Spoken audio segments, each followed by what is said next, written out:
नमस्कार दोस्तों, मैं हूं आपकी एजुकेटर प्रियंका राजपूत। आपका स्टडी रूम में फिर से स्वागत करती हूं। आज हम पढ़ने जा रहे हैं कक्षा 8वीं के गणित का 8वां अध्याय राशियों की तुलना।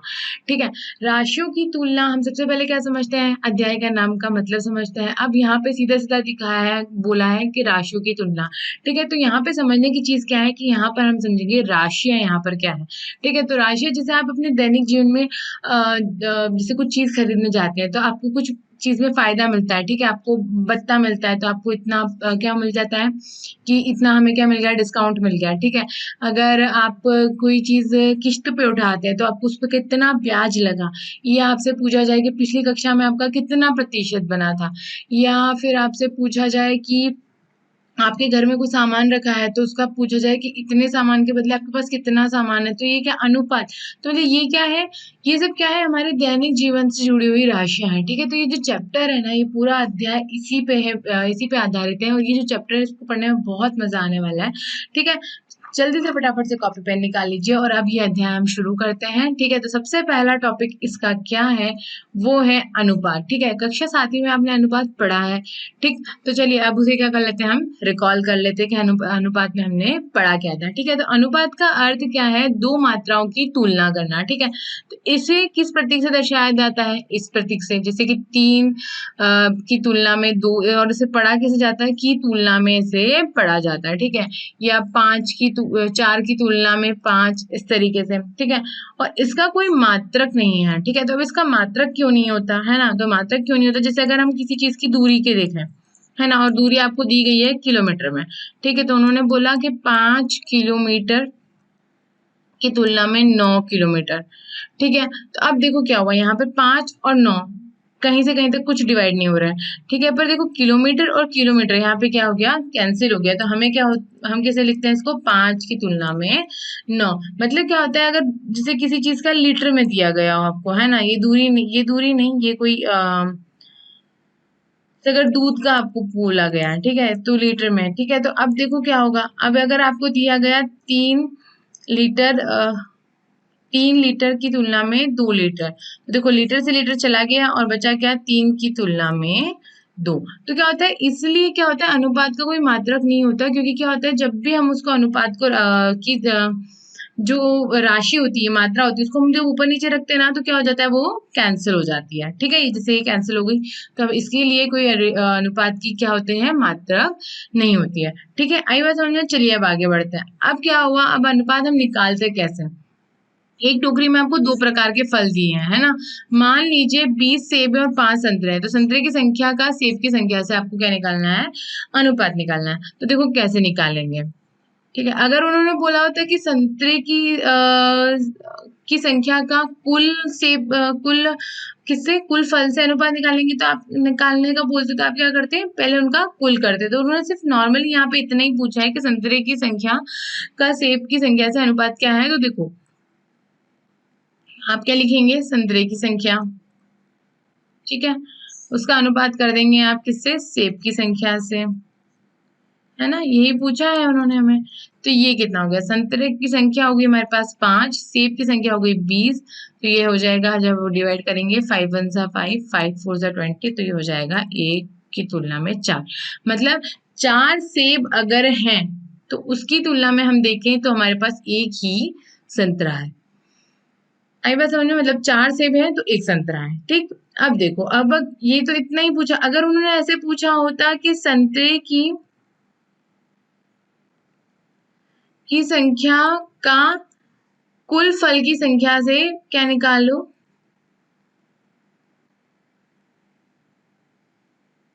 कुल फल की संख्या से उसका अनुपात निकालो, तो आप क्या करते, देखो संतरे की संख्या हो गई 5, ठीक है, कुल फल कितने हो गए, 20 और 5 25। ठीक है, तो कितना हो जाता, देखो 1 की तुलना में 5, मतलब सारे फलों की तुलना में, मतलब संतरा हो सेब हो, सारे फलों की तुलना में 5 फल के बदले हमारे पास क्या है, एक संतरा है। इसी तरीके से हम सेब का भी निकाल सकते हैं, है ना, पर उन्होंने पूछा नहीं, मैंने तो समझा दिया। अगर आपको कभी कुछ किसी कुल चीज के साथ का पूछा तो आप सबसे पहले कुल कितनी संख्या है उस चीज की, सबसे पहले वो निकालो और उसके बाद जो आपको दिया गया है वो आप उसमें रख दो। ठीक है, और हमें क्या मिल जाएगा, इस तरीके से क्या निकल जाएगा, अनुपात निकल जाएगा। मैंने ये ऐसे ही बता दिया आपको। ठीक है, हमें काम तो सिर्फ इसी का था, है ना। चलिए अब आगे बढ़ते हैं। अब है प्रतिशत। ठीक है, तो प्रतिशत आपको क्या होता है, आपको पता है प्रतिशत का साइन क्या होता है, इस तरीके से होता है ना, इसी से दर्शाते हैं हम। ठीक है, तो इसकी परिभाषा क्या है, किसी भी मात्रा के 100वें भाग को इंगित करने वाला सापेक्ष मान है। मतलब क्या होता है कि आपको किसी भी चीज के बारे में पूछा जाए तो आप क्या मान लेते हैं कि उसका 100वां भाग, और जो दिया गया है, जैसे अब ये 10% इन्होंने क्या दिए, फोन की बैटरी दी है। आप देखते हैं बार बार कि फोन की बैटरी कितनी बची है, फोन की बैटरी कितनी बची है, तो आपसे पूछा जाता है तो आपने जैसे बोला 10% है, मतलब 100% में 100 में से 10वां भाग उसका बचा हुआ है। ठीक है, मतलब 90 भाग उसका क्या हो गया, खत्म हो गया, और क्या बचा है, 10वां भाग उसका बचा हुआ है। इस तरीके से हम उसको क्या बताते हैं, उसको बोलते हैं। ठीक है, तो प्रत्येक 100 के लिए या प्रत्येक 100 में से क्या होता है, प्रतिशत का उसका अर्थ होता है। ठीक है, मतलब अगर आपको 40 संतरे भी दिए हो, है ना, तो आप उन 40 पूरे कुल संतरे को अगर 40 दिए गए हों तो, और आप क्या निकालोगे, उन 40 को क्या मान लोगे, 100। ठीक है, और आपसे पूछा जाए कि कितने संतरे बचे हैं, और उसमें से बचे हैं कि 20। ठीक है, तो अगर आपको ऐसे बचा कि 20 संतरे बचे हैं, थे 40, तो आप उससे पूछा जाए भाई कि बताओ फिर कितना प्रतिशत संतरे बचे हुए हैं, तो आप क्या कर दोगे, इसका गुणा कर दोगे 100 में। ठीक है, मतलब क्या हो जाएगा, जो भाग है उसको आप ऊपर लिख दोगे, जो कुल है उसको आप लिख दोगे नीचे, और उसका 100 में क्या कर दोगे, गुणा। तो देखो 0 से 0 चला जाएगा, 4 1 जा 4, 4 5 जा 10, तो ये हो जाएगा कितना, 50%। मतलब अभी भी 50% क्या बचा हुआ है, संतरा बचा हुआ है। ठीक है, इस तरीके से हम क्या निकालते हैं, प्रतिशत निकालते हैं। ठीक है, और इसे इस चिन्ह से दर्शाया जाता है। ठीक है, आया समझ। चलिए अब आगे बढ़ते हैं। अब हमारे पास एक प्रश्न है, क्या है कि एक टोकरी में दो प्रकार के, सॉरी, एक टोकरी में दो प्रकार के फल हैं। मान लीजिए इसमें 20 सेब है और 5 संतरे हैं। सेब और संतरा का प्रतिशत ज्ञात कीजिए। ठीक है, तो क्या हो गया, देखो हमारे पास कितने सेब हैं, सेब हैं 20। ठीक है, संतरे कितने हैं, 5। कुल फल कितने हुए, 25। ठीक है, तो कुल फल हो गए 25। अब निकालना है हमें सेब का प्रतिशत। तो कैसे निकालेंगे, अभी समझाया था। सेब का प्रतिशत कितना है, सेब का प्रतिशत निकालना है आपको, है ना। तो आप कैसे निकालेंगे, 20 सेब हैं, ठीक है, और टोटल कितने हैं, 25। गुणा आप कर दो इसका 100 में, तो 25 1 25, 25 4 कितना हो गया, 100। ठीक है, तो ये हो जाएगा 20 × 4, तो ये हो जाएगा 80%। मतलब सेब कितने हैं, 80% है। ठीक है, अब संतरे का प्रतिशत कितना होगा, देखो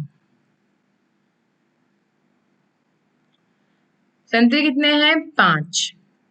फिर 5 डिवाइडेड बाय 25 इंटू 100, तो ये हो जाएगा 5 1 5, 5 5 कितना हो गया, 25। ठीक है, फिर 5 1 5, 5 20 100, तो कितना प्रतिशत हो गया, 1 × 20 20%। मतलब सेब का प्रतिशत कितना है, 80, और संतरे का है 20%। ठीक है ना। चलिए आगे समझ, आगे बढ़ते हैं। अब क्या हुआ, किसी विद्यालय में कक्षा 8वीं के लिए पिकनिक की योजना बनाई जा रही है। ठीक है, आप लोग भी जाते होंगे पिकनिक पे, है ना, स्कूल की तरफ से।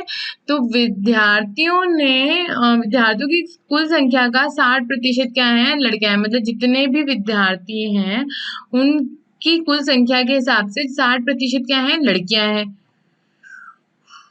और इनकी संख्या कितनी है, 18। तो पिकनिक का स्थान विद्यालय से 55 किलोमीटर दूर है। परिवहन कंपनी ने 12 रुपए प्रति किलोमीटर की दर से उनसे क्या लिया है, किराया लिया है। और जो अल्पाहार मतलब जो जलपान का खर्च हुआ है वो है कुल 4280। ठीक है, ये तो उन्होंने दे दी क्या, सारी उसकी कंडीशन। ठीक, अब वो पूछना क्या चाह रहे हैं, अच्छा क्या आप बता सकते हैं कि कक्षा में लड़कियों की संख्या लड़कों की संख्या से अनुपात। सबसे पहले हमें क्या निकालना है, ये निकालना है। उसके बाद फिर 2 अध्यापक भी कक्षा के साथ पिकनिक पर जा रहे हैं तो प्रति व्यक्ति आपको खर्च भी बताना है। और यदि उनका पहला स्टॉप 22 किलोमीटर की दूरी पर है तो कुल 55 किलोमीटर की दूरी का उसका कितना प्रतिशत है और कितनी प्रतिशत दूरी तय करना शेष है। ठीक है, हमारे पास 3 प्रश्न है। ठीक है, तो सबसे पहला क्या है, लड़कियों की संख्या का लड़कों की संख्या से अनुपात। अब देखो, अब हमारे पास क्या है, लड़कियों की संख्या है और उनका प्रतिशत भी है, तो हम क्या निकाल लेंगे, सबसे पहले कुल विद्यार्थी। ठीक है, और कुल विद्यार्थी में से लड़कियों की संख्या की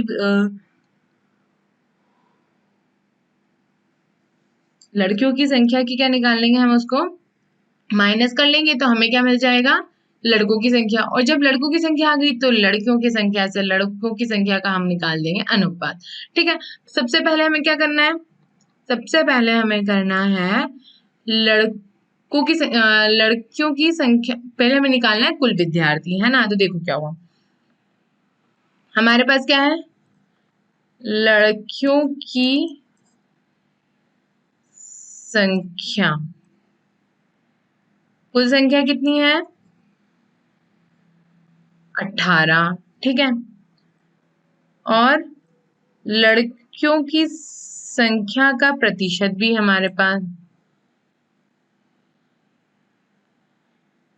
का प्रतिशत कितना है, 60%। ठीक है, लड़कियों की संख्या का प्रतिशत। ठीक है,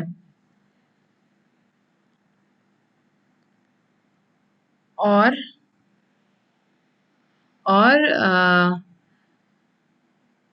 कुल विद्यार्थी की संख्या मान लीजिए कितनी, मान लीजिए बराबर x। तो क्या हो जाएगा, क्या हो जाएगा, लड़कियों की संख्या का प्रतिशत हो जाएगा x बाय, देखो x कितना है, कुल नहीं, x नहीं 18 है ना, हम लिखेंगे 18 बाय x, x कितना है, कुल विद्यार्थी, गुणा हम कर देंगे 100 का। ठीक है, अब हमारे पास 60% है। ठीक है, तो हमने यहाँ लिख दिया 60, ये हो गया 18 बाय x, गुणा हमने किया 100 का। अब देखो क्या होगा यहाँ पे, ये हो जाएगा x बराबर 18 बाय 60 गुणा हुआ 100 का। तो देखो 0 से 0 चला गया, 6 1 जा 6, 6 3 जा 18, तो आपके पास हो गया 3 इंटू 10, तो कितने हो गए, 30। मतलब क्या हुआ, कुल विद्यार्थी कितने हो गए,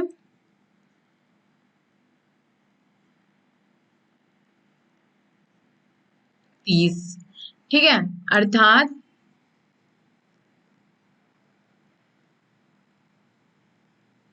लड़कों की संख्या कितनी हो जाएगी, लड़कियों की संख्या हो जाएगी, लड़कों की संख्या हो जाएगी 30 माइनस 18, तो कितनी हो गई ये, 12। ठीक है, लड़कों की संख्या मिल गई हमको, है ना। अब देखो, अब निकालना क्या है हमें, अनुपात। देयरफॉर लड़कियों की संख्या का लड़कों से निकालना, हाँ, है ना। तो लड़कियों की संख्या का लड़कों की संख्या से, तो ये हो जाएगा कितना, लड़कियों की है 18 और लड़कों की है 12, तो ये हो जाएगा 6 2 जा 12 और 6 3 जा 18, तो ये हो जाएगा 3/2। ठीक है, तो मतलब क्या हो गया, लड़कियों की संख्या और लड़कों की संख्या का अनुपात मिला आपको 3/2। आ गया उत्तर, है ना। ठीक है, मतलब हर 3 लड़की पे आपको 2 क्या मिल रहे हैं, लड़के मिल रहे हैं, हर 2 लड़के पे आपको 3 लड़कियां मिल रही है। ठीक है, आगे समझ में है ना। अब दूसरा प्रश्न क्या कह रहा है, दूसरा प्रश्न कह रहा है यदि दो अध्यापक भी कक्षा के साथ पिकनिक जा रहे हैं तो प्रति व्यक्ति खर्च निकालो। तो देखो सबसे पहले हम पूरा खर्च निकालेंगे, कुल खर्च निकालेंगे। तो कुल खर्च निकालने के लिए क्या करना होगा, उन्होंने क्या बोला है, परिवहन कंपनी, अच्छा पिकनिक आसान विद्यालय से 55 किलोमीटर दूर परिवहन कंपनी 12 किलोमीटर की दूरी का किराया लेती है। ठीक है, देखो कुल दूरी की आवागमन की कुल दूरी। अब देखो जाने की दूरी कितनी है, 55 किलोमीटर, तो आने की भी क्या होगी 55, है ना। कितना हो जाएगा 2 इंटू 55, तो ये हो जाएगा अपने पास 110 किलोमीटर। ठीक है, मतलब आवागमन की दूरी कितनी हुई, कुल दूरी 110 किलोमीटर। क्यों, क्योंकि मतलब अगर गए हैं तो आना तो है ना। तो देखो 55 गुणा कर दिया हमने 2 से, तो ये कितना हो गया 110 किलोमीटर। ठीक है, अब क्या हो गया, अब परिवहन खर्च कितना हो जाएगा, देखो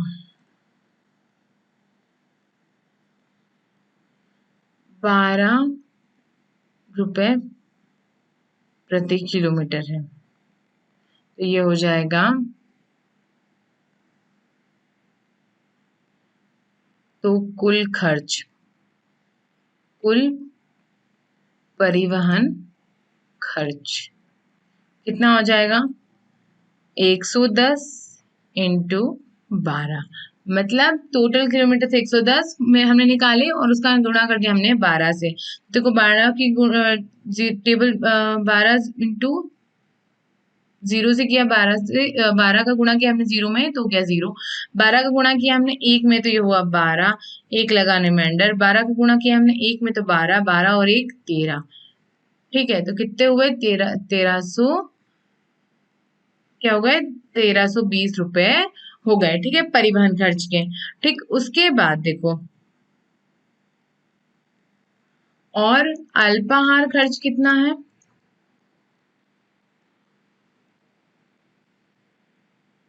4280 है ना, एक बार देख लेते हैं, 4280 रुपए है ना, 4280 रुपए है। ठीक है, तो कुल खर्च कितना होगा,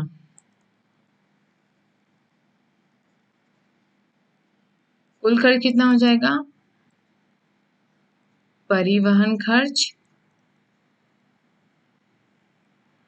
प्लस अल्पाहार खर्च। देखो परिवहन खर्च कितना हुआ 1320, अल्पाहार खर्च कितना हुआ 4280, तो टोटल कितना हो गया, शून्य शून्य, एक लगा रिमाइंडर, 5600। ठीक है, अब ये क्या निकल गया 5600 कुल खर्च निकल गया। और कुल व्यक्ति कितने हैं, कुल व्यक्ति कितने हैं, 30 विद्यार्थी निकले थे अभी हमारे पास, है ना, 30 विद्यार्थी प्लस 2 अध्यापक, हो जाएंगे 32 लोग, है ना। अब कुल व्यक्ति निकल गए हमारे पास, तो अब देखो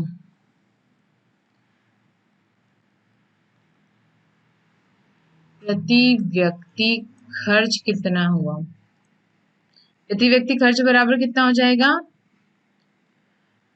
कुल खर्च और कुल खर्च से हम कर देंगे कितने, कुल व्यक्ति, तो कितना हो जाएगा, कुल खर्च हमारे पास 5600 और कुल व्यक्ति हमारे पास 32, तो हम जब इसको डिवाइड करेंगे तो ये हो जाएगा 4 वन जा नहीं 8 के टेबल से करते हैं ना, तो ये हो जाएगा 32 हो जाएगा, 4 बार कर चला जाएगा और ये हो जाएगा 700। ठीक है, तो ये हो गया 700 बाय 4। अब देखो 4 से अगर हम गुणा डिवाइड भाग दे तो 4 वन जा 4, ये हो जाएगा 4 वन जा 4, 3 लगाने में 30, ये हो जाएगा 0 30। ठीक है, 30 तो आता नहीं है, 7 बार आता है 28, तो बचा कितना, दो, दो और जीरो तो हो जाएगा 20, 20 मतलब 5, मतलब 5 175 रुपए, 175 रुपए क्या निकला, प्रति व्यक्ति खर्च निकला। ठीक, आगे समझ है ना। चलिए अब तीसरा प्रश्न क्या कह रहा है। तीसरा प्रश्न कह रहा है यदि उनका पहला स्टॉप विद्यालय से 22 किलोमीटर की दूरी पर है और वह कुल 55 किलोमीटर की दूरी का कितना प्रतिशत है। अच्छा, पहला तो हमें ये निकालना है ना। तो हमारे पास क्या है, पहला स्टॉप,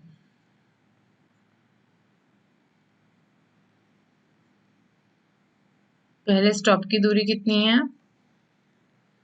22 किलोमीटर। ठीक है, तो यहाँ पर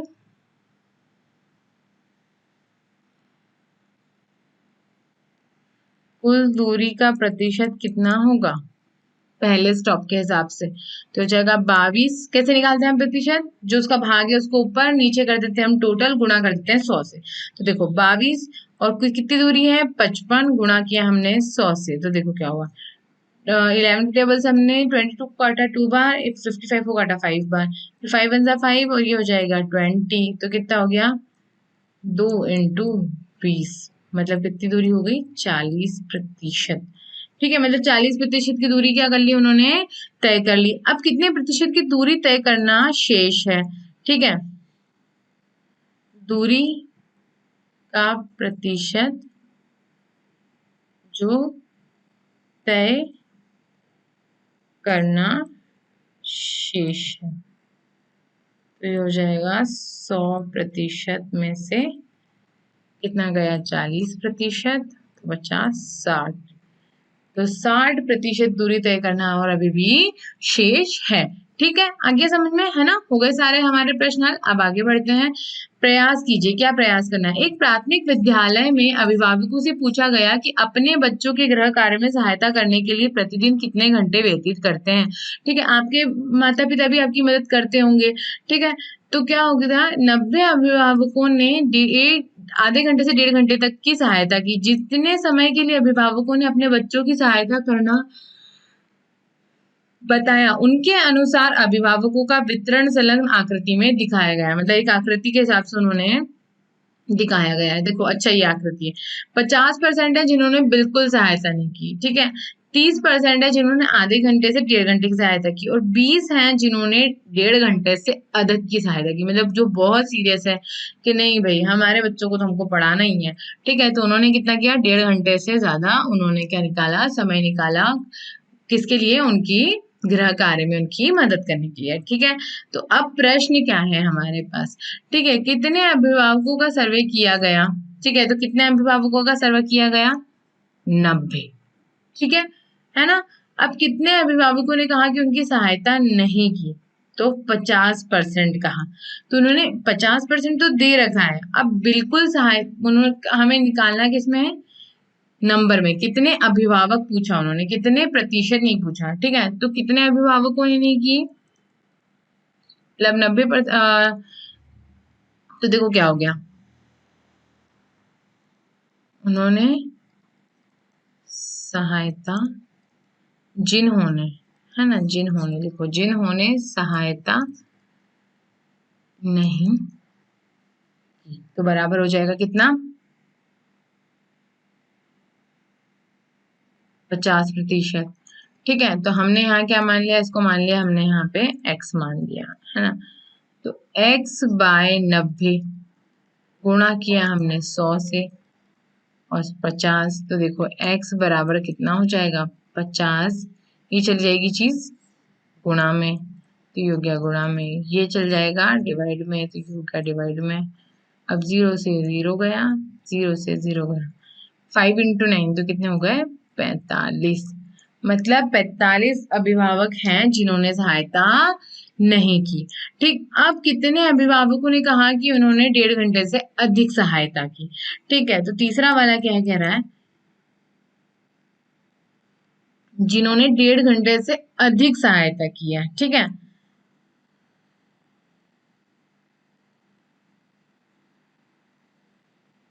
1.5 घंटे से अधिक सहायता की।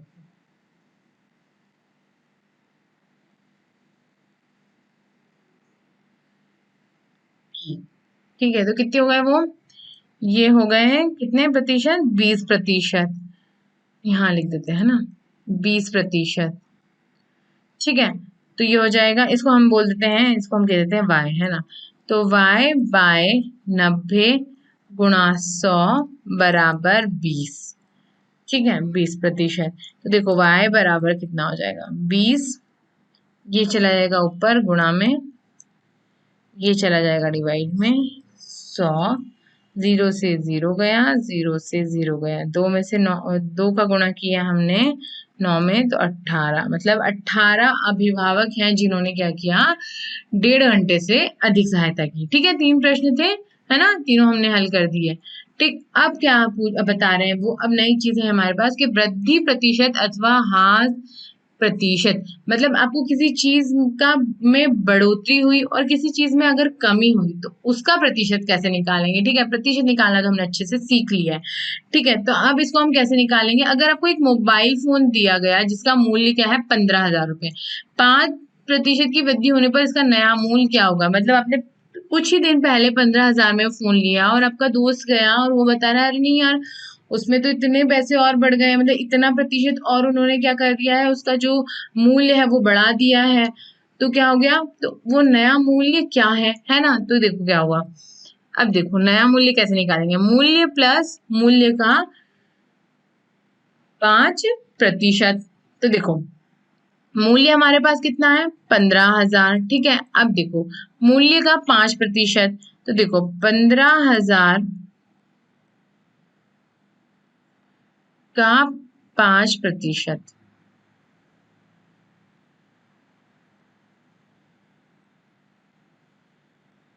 का 5%। तो देखो 5% मतलब 5 डिवाइडेड बाय 100। ठीक है, तो देखो क्या होगा, 0 से 0 गए।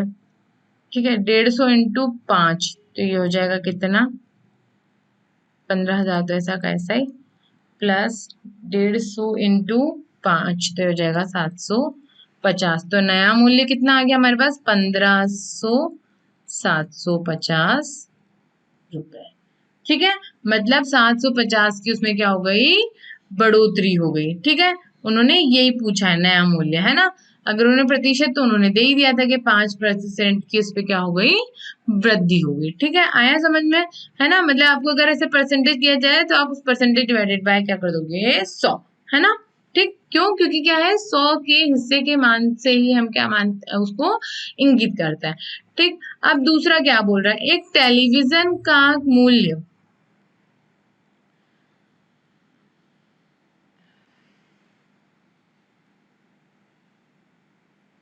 एक टेलीविजन का मूल्य 30,000 है, यदि 5% की कमी हुई तो नया मूल्य ज्ञात कीजिए। तो वैसे ही हम नया कर लेंगे, देखो मूल्य कितना था, 30,000। ठीक है, अब उसमें क्या हो गया, उसमें 5% की कमी हो गई। तो अगर वृद्धि हुई है तो हम उस मूल्य में उसको क्या कर देंगे, प्लस कर देंगे, और अगर कमी हुई है तो हम उस मूल्य में क्या कर देंगे, उसका माइनस कर देंगे। तो देखो इसका भी 5% हम ऐसे ही निकालेंगे, 30,000 गुणा हम कर देंगे 5/100 से, 0 से 0 चला जाएगा। ठीक है, और 30,000 माइनस, यदि 5% की कमी हुई है, सही है, तो 30 इंटू 5, 5 इंटू 0 का 0 और 5 इंटू 3, तो हो जाएगा 1,500। ठीक है, मतलब 1,500 रुपए की क्या हो गई, इसमें कमी हो गई। तो देखो कितना बचा, 0 0, 10 में से 5 गया तो 5। ठीक है, उसके बाद 9 में से 1 गया तो ये हो जाएगा 8, और ये हो जाएगा 28। 28,500 रुपए की क्या हो गई, अब वो उसकी क्या हो गई, टेलीविजन का उसका मूल्य हो गया। ठीक है, मतलब कुछ दिन पहले तो आप ले आए थे टेलीविजन, तो वो 30,000 की मिली, पर आपका दोस्त लाया तो उसको 1,500 रुपए का उसको क्या हो गया, फायदा हो गया, मतलब 28,500 में उसको वो टीवी मिल गया। ठीक, आई बात समझ में, मतलब अगर आपको वृद्धि हो तो आपको उसमें क्या कर दो, उसमें प्लस कर दो, कमी हो तो क्या कर दो, माइनस हो गया कर दो। पर यहाँ पर क्या हुआ, ठीक है, ये तो हमें समझ आ गया, पर जहां पर इन्होंने जो प्रतिशत की वृद्धि हुई उसमें क्या हो गया, उसका नुकसान हो गया। ठीक है, उसके आपके दोस्त का नुकसान हो गया कि यार उसको थोड़े पैसे 750 रुपए ज्यादा देने पड़े, ठीक है। और यहाँ पर जब कमी हुई है तो यहाँ पे क्या हो गया, आपको फायदा हो गया, ठीक है, कि उसको कितना मतलब 1500 रुपए आपको कम देने पड़े। ठीक, आई बात समझ में, है ना। चलिए अब आगे बढ़ता है। उदाहरण 2 क्या बोल रहा है, पिछले वर्ष एक स्कूटर का मूल्य 34,000 था, ठीक है। इस वर्ष इसके मूल्य में 20% की वृद्धि हो गई है, तो नया स्कूटर बताओ का मूल्य बताओ, ठीक है। तो आप क्या करोगे,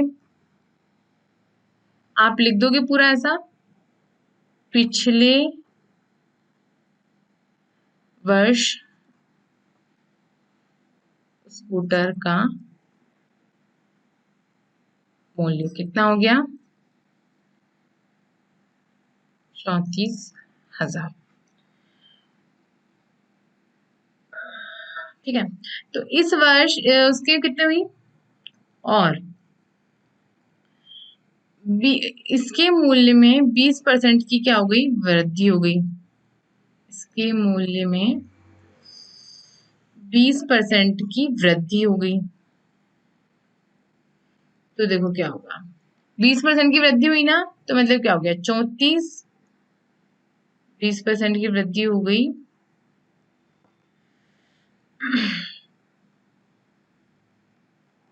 सॉरी, ठीक है।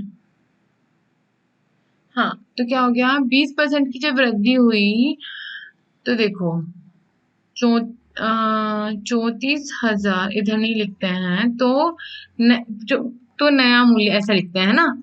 अगर कितनी हुई, इसके मूल्य में 20% की वृद्धि हुई तो क्या हो गया, नया मूल्य कितना होगा, 34,000 गुणा 20/100, ऐसे ही करते हैं, है ना। तो देखो 100 से 100 चला गया, और ये हो जाएगा कितना, 0 और 0, और ये हो जाएगा कितना, हो जाएगा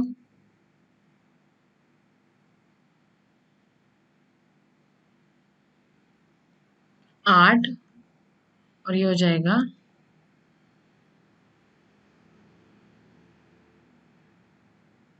6, है ना, 6,800, ठीक है। 6,800 की क्या हो गई, इसमें इतने रुपए की वृद्धि हो गई, तो क्या हो गया, स्कूटर का नया मूल्य कितना होगा, तो कैसे निकालेंगे नया मूल्य,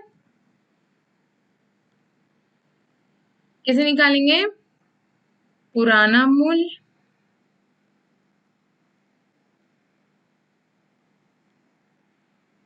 प्लस वृद्धि का मूल्य। देखो क्या हुआ, अगर प्रतिशत आप डायरेक्ट भी लिख सकते थे, पर हम हमेशा सॉल्व करते हैं ना, तो इस तरीके से लिखना चाहिए, ठीक है। तो पुराना मूल्य कितना हुआ, 30,000, नहीं 34,000, 34,000, लिखने में थोड़ा सा गड़बड़ कर देती हूँ, 34,000, ठीक है। प्लस वृद्धि का मूल्य कितना हो गया, 6,800। अब देखो टोटल कितना हो जाएगा, 0 0, ठीक है, 8, इसके बाद 4 6, एक लगा रिमाइंडर, तो देगा 40, मतलब 40,800 क्या हुआ, स्कूटर का नया मूल्य हो गया, है ना। आप इसको ऐसे डायरेक्ट भी लिख सकते थे, स्कूटर का नया मूल्य बराबर पुराना मूल्य गुणा और वृद्धि का प्रतिशत करके आप इसे सॉल्व कर सकते थे। पर जब आप किसी प्रश्न को हल करो ना, तो इस तरीके से आप पूरा लिखेंगे तो वो अच्छा लगता है ना। ठीक है, चलिए अब आगे बढ़ते हैं।